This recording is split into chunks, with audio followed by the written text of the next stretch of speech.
And I'm going to try to wish you good Independence Day, Apshat Independence Day, Kishub Kamai Chahin. Well done, man.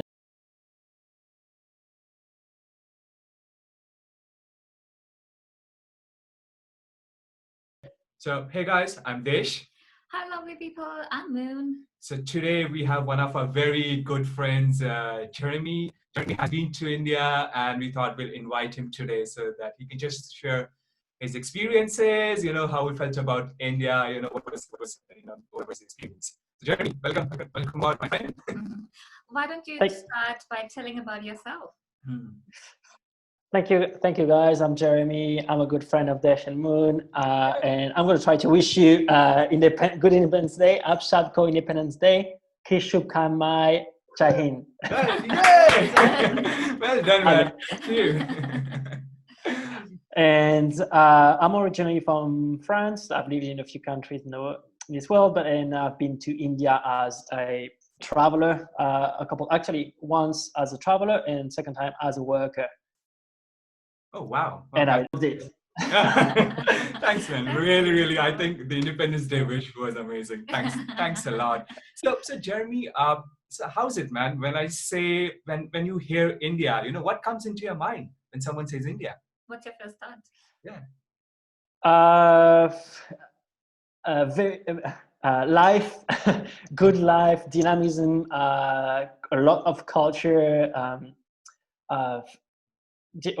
food, definitely food.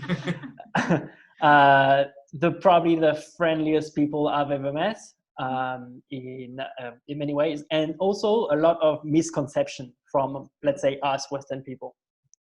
Oh, interesting. What do you mean by that?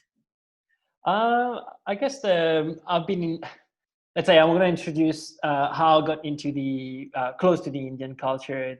Basically, I was living in Canada. I met a lot of Indians expats over there, and that brought me into that culture. And I don't know why we've got a lot of misconceptions that traveling in India can be dangerous and safe and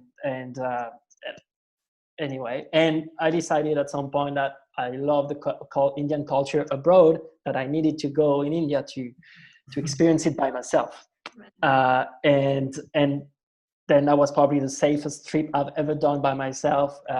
It was amazing. A lot of connections, a lot of good food, a lot of friends.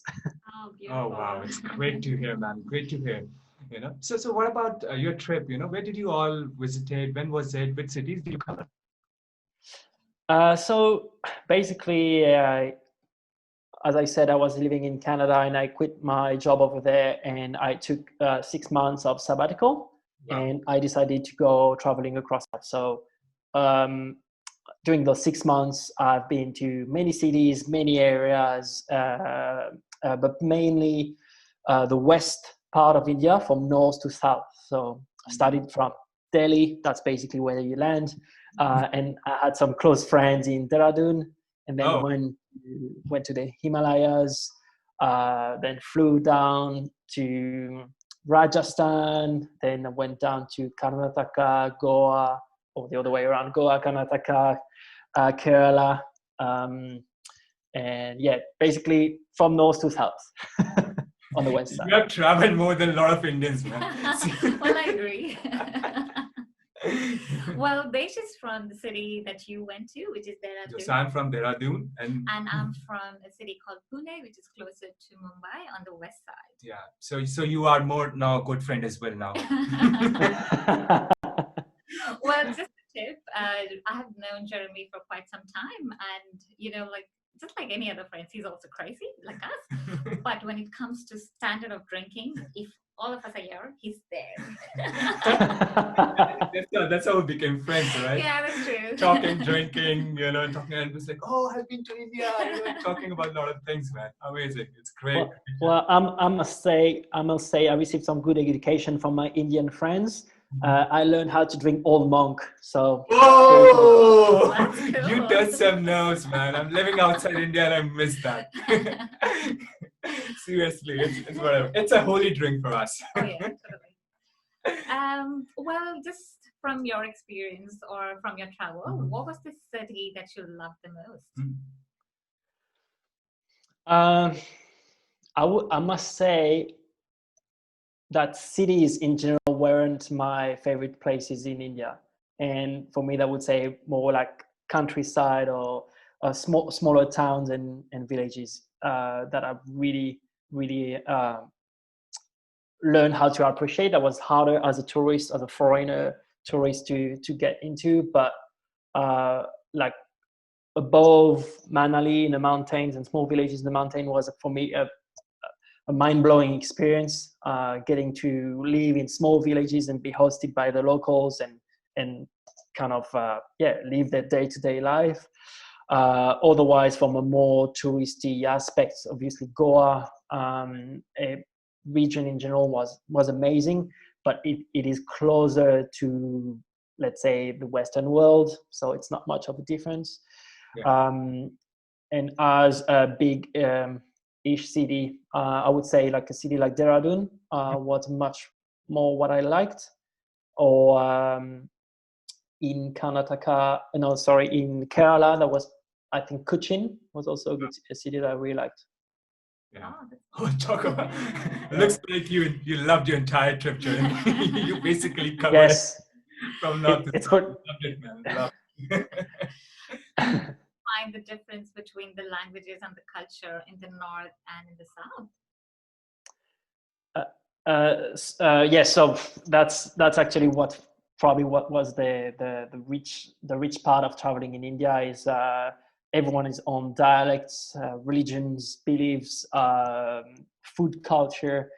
Yeah. So that was for me, that was very rich. Luckily, pretty much everywhere people can speak English. So for me, that was also an easy way of traveling. Yeah. Even though in the south, not a lot of people actually are familiar with English, at least from my experience. While in the north, that was a bit more common, I think.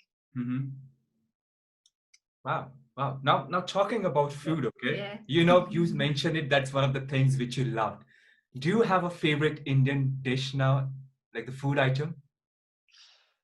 It's also a very, very good question, but very hard question to answer because I have many favorite dishes, and it all depends. And it all depends on which region. Yeah.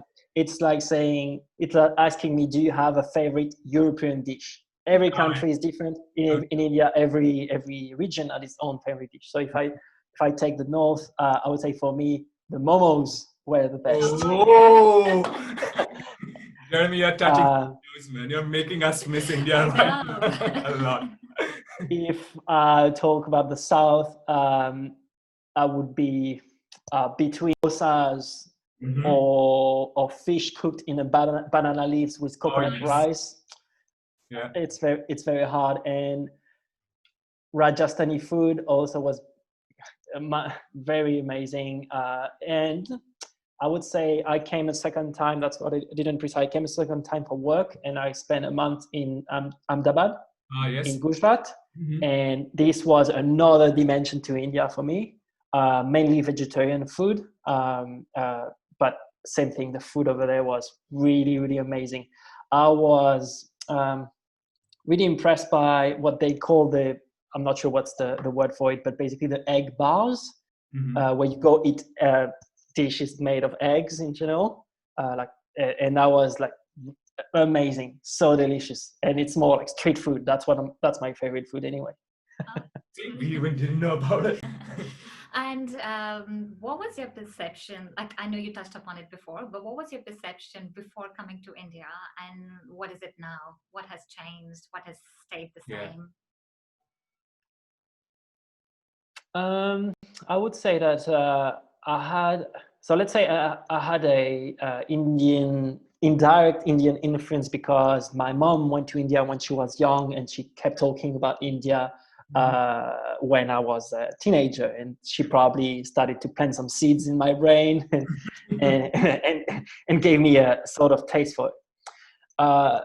And between the vision I had and the vision that I built up over time, I had a lot of good surprises, but also bad surprises in a way that I'm also seeing that a lot of that traditional aspect of India is kind of fading off, because like a lot of countries tend to become richer and wants to go toward a more Western culture, if I can say so.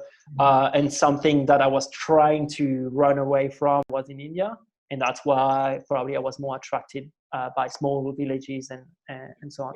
So my conception of India was probably based on the 60s experience of my mom at that time, very hippie culture when the first white hippies were visiting India and establishing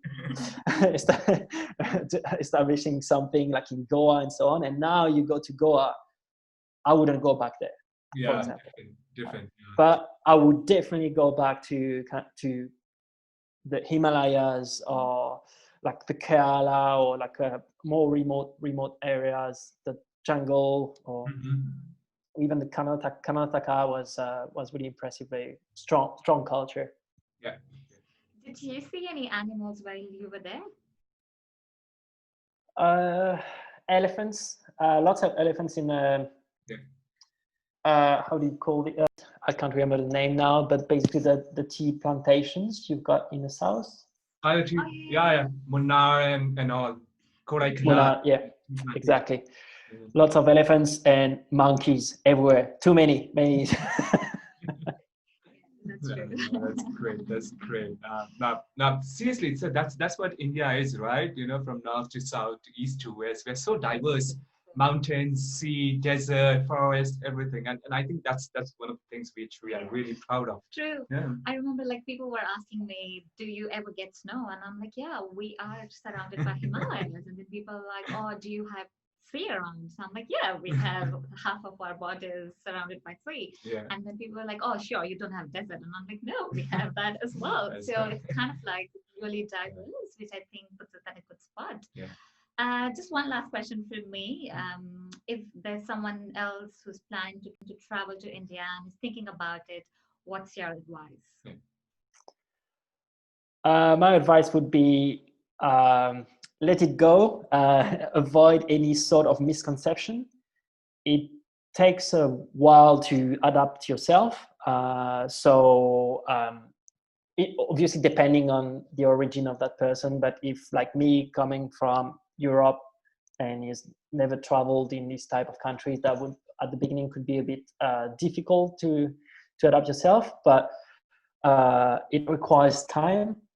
Probably the best lesson I've learned is the conception of time in India is completely the opposite of what conception of time is in the Western world. Yeah. And that's why you don't need a lot of money, you don't need a big budget to travel to India. You can make it very, very cheap, but you need time. And I would recommend to anyone to take a couple months, 3 months or more if possible, and dive in. So no, that's great. That's great. Thanks, Jeremy. Really appreciate it, man. Really appreciate you saying things about India. The knowledge you have. And honestly, a lot, a lot. I think, Jeremy, thanks a lot, man. Really appreciate your time and sharing your experiences, your perceptions, misconceptions. The change, misconceptions which have been changed now. Really appreciate it. And I think everyone would love to hear about what's your point of view. Thanks for that. Definitely. Sweet. Yeah, you want to say something? No, I would say, well, it was my pleasure to share my experience. That was probably one of the richest experience I've ever lived. And if I have the time, I would do it again. Definitely. And once this entire COVID thing is done, let's catch up for a beer, man. Let's go. Exactly. Some good Kingfisher and some Old Monk. Good on, man. And you're killing it. Loved it. Absolutely. Thanks a lot, man. Talk to you soon. Stay safe. No worries. Yeah, definitely. See you guys.